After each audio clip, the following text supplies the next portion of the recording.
Welcome to Beyond Chips, the Chips GU podcast, where we explore people, projects, and partnerships shaping Europe's semiconductor future.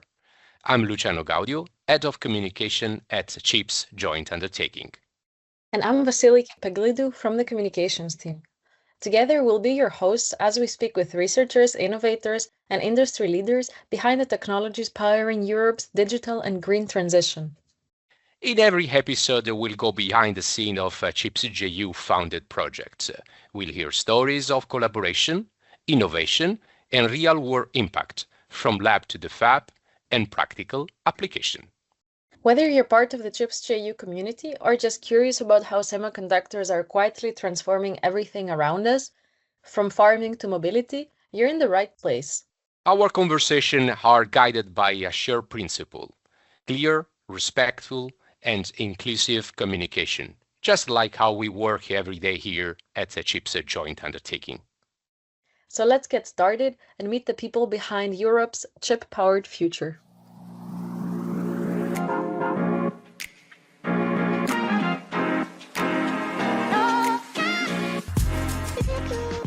Today, we are speaking with Dirk Meier from Applause, a project tackling advanced packaging for photonics and electronics. In a rapidly evolving tech landscape where integration and miniaturization are key, Applause is enabling smarter, smaller, and more energy-efficient systems.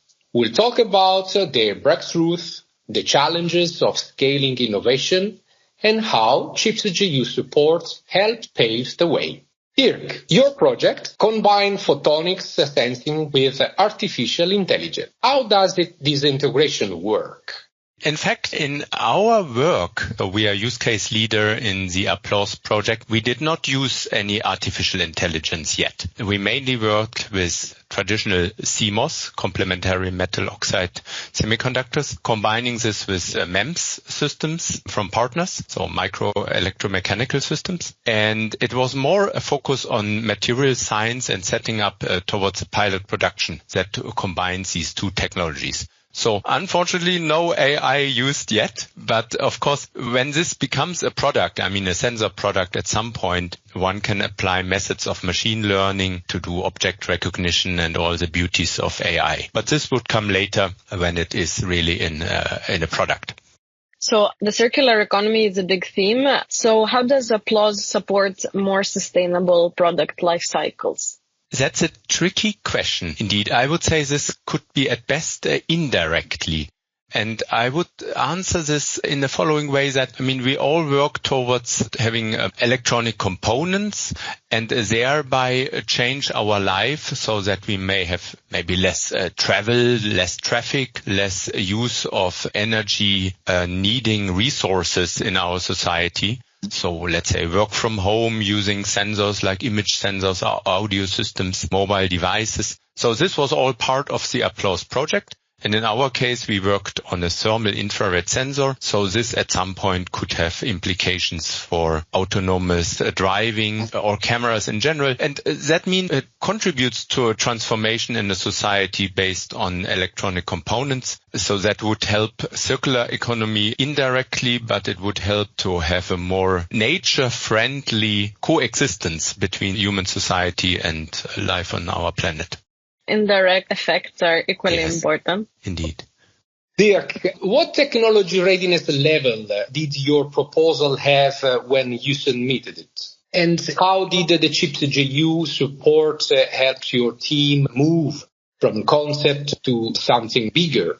Perhaps a prototype or something like that? Yes. So we had, first of all, we were a use case leader and we were fortunate to work with many European partners. So it was collaborative R&D, and every partner started slightly different readiness level. And we also use technologies of different readiness level. So in our company, we are specialized in CMOS design.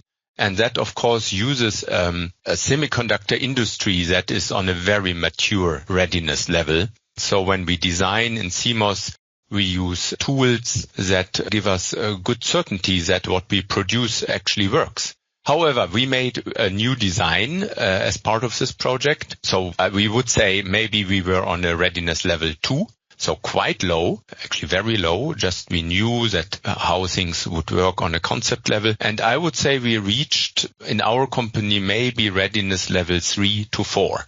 So we are still at a level that we have not been able to test the outcome of this project in a relevant environment.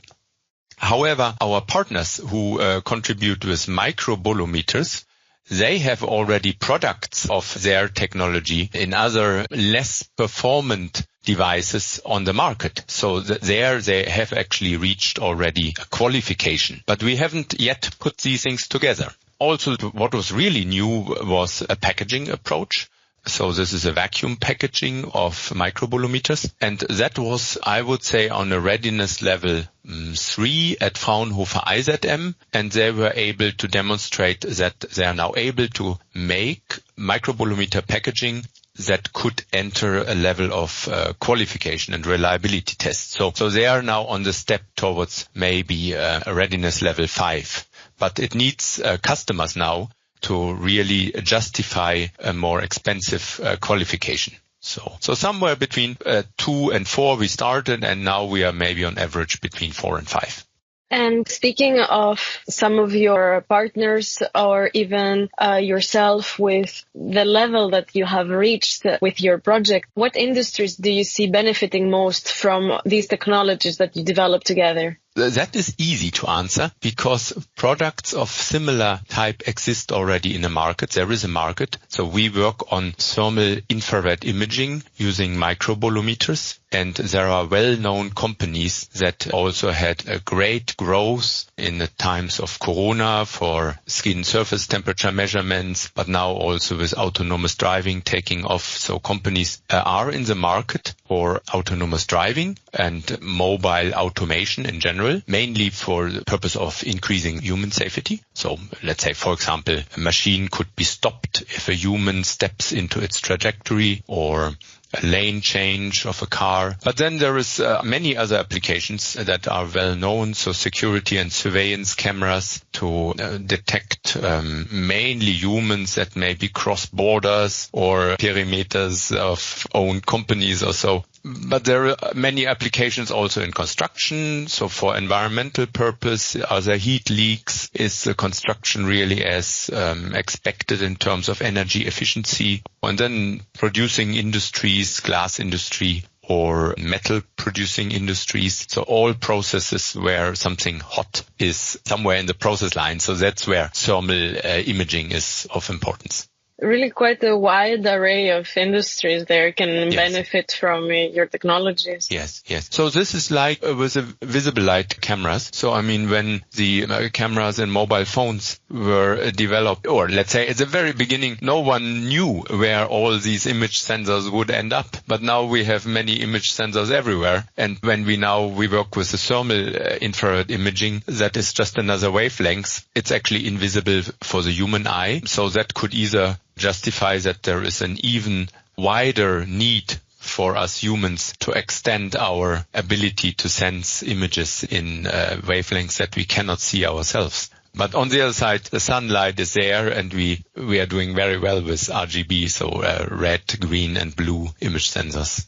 Dirk, working together, collaboration is the key aspect of the ChipsJU funded project. Yes, indeed. Are there lessons learned that you can share with us from working in a team like the project that you are running? Yeah, I mean, first of all, it was really interdisciplinary. In our case, we had CMOS people, MEMS people, packaging people, or also software and image processing people work together. And to really collaborate, one needs regular meetings. So we had regular Teams meetings, where regular means actually in the beginning it was every week even. Later it was every 2 weeks. And I was use case leader, so I made sure that everyone would be heard.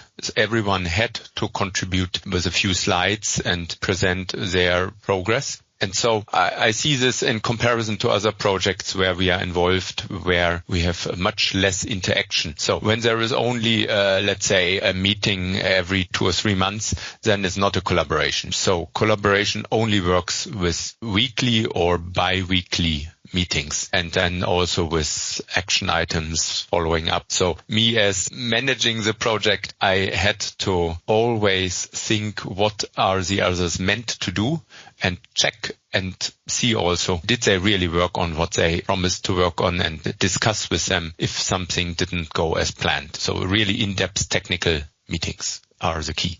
And if I can add also something, what makes Applause unique compared to other similar projects Europe? So Applause is part of the CHIPS joint undertaking. Joint undertaking means there is a contribution from the countries where the partners are from. So in our case, from Norway.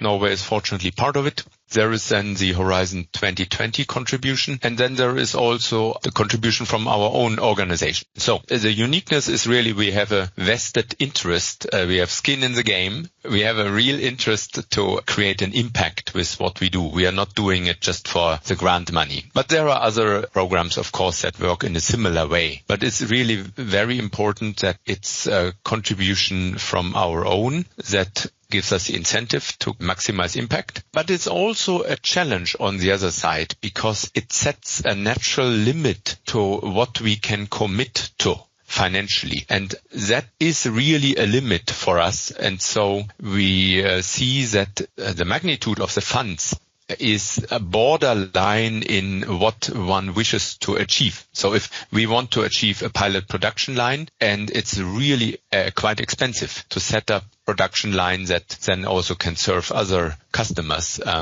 So in practice, it only works because we have, in my case, we had Fraunhofer institutes, we had CSEM. So those are institutes that already have equipment, and they could be an initial pilot production line. And this is probably what makes the CHIPS joint undertaking unique as compared to, for example, Eurostars project or Penta projects, where normally there is no drive or no incentive to go for pilot production lines. So here, I think we can be happy that if we can now make the business case, means find customers, then we can actually exploit a MEMS vacuum pilot production with Fraunhofer IZM. We can exploit the microbolometer production with Fraunhofer IMS, and potentially even a specialty packaging with CSEM in Switzerland.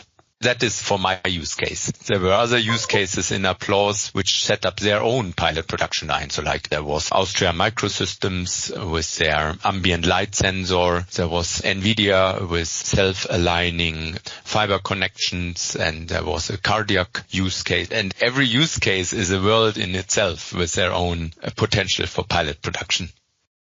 Thank you for your kind words also in mentioning the value of the CHIPS GU. So apart from the help of the funding and that support, how did CHIPS GU impact the scale and visibility of your work? So I got to know companies and research organizations that I really didn't know at all before. And with some of them, I actually achieved what we had set out to do. With some others, it didn't really work out. There can be many reasons. First of all, on a human level, everything goes great and one can nicely converse, and we all visited each other. So this means we got to know each other. But there was quite a risk element in what we did. So when starting on TRL 2 or 3, things really still go wrong. For example, we haven't reached the level of qualification as we originally hoped for. So there's no product that came out of it yet. And that means a partner who works on testing and qualification essentially struggles in really doing what they were meant to do. But nevertheless, we created plans anticipating that we would have the technology. So it was good. But you ask maybe also, how did CHIPS joint undertaking help? Or at the time it was called Excel. I mean, I really liked that we had review meetings where also reviewers participated and we were able to demonstrate what we did. So we had some visibility, which then translated in some reports, maybe on LinkedIn, which got a little attention, and we had our website. But ultimately, I think it was really for the participants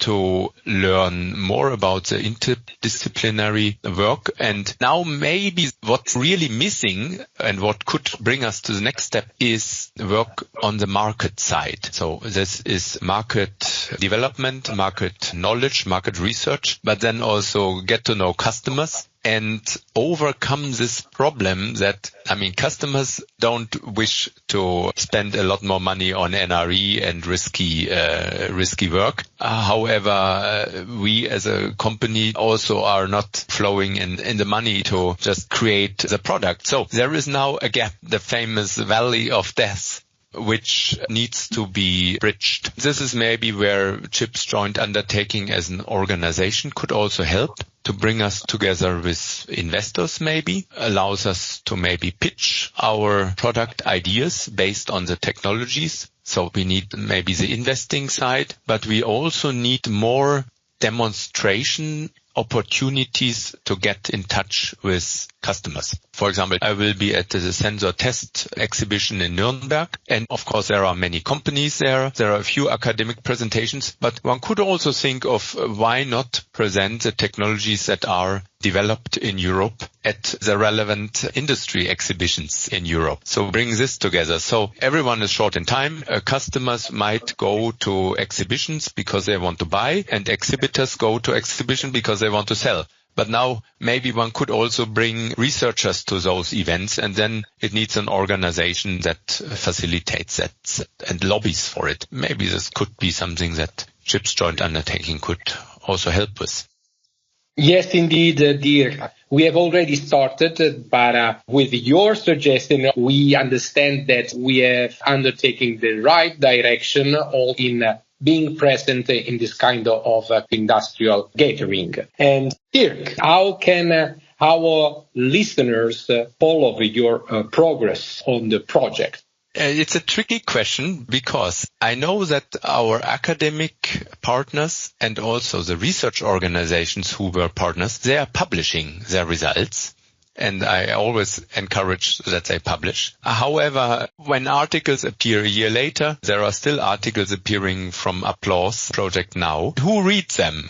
There are a few experts who read it. So anyway, if someone is really interested, they would find publications that we were part of on microbolometer packaging, also micropiranis, so those gauges that measure vacuum in the package. So papers is one way. And another way is we have a company LinkedIn site. We occasionally publish something there. Anyone can follow that, but it's difficult to just present something that is not even a product yet. It's a technology, and that's usually presented in peer-reviewed journal, or the companies might have a LinkedIn post or tweet or something.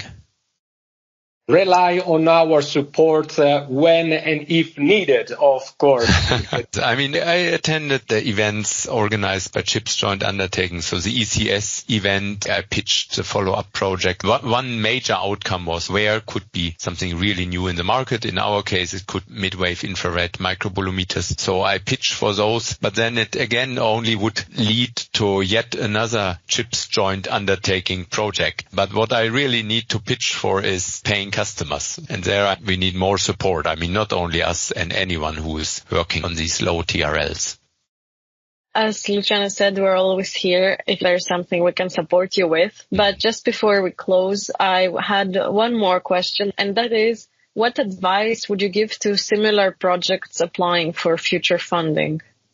A partner needs to make a decision whether they wish to be a use case leader or just a contributor. So we actually were in two projects. We are in a project AgraSense, and we have been in the project Applause. And in Applause, we were the use case leader. This really helped us to keep the overview and maximize impact for ourselves. In AgraSense, we are just a partner contributing. So this means we have a lot less overview. So one needs to make a choice what one really wants to have. What I find is a problem when one has the technology developed. Now, after 3 years, end of the project, one has maybe results and everything is achieved or at best. Then is still the question, what are we now doing with this? How do we exploit the foreground IP, either our own or the collaborative, so with the partners? So there needs to be a lot more market effort in terms of understanding really the requirements, the value proposition that one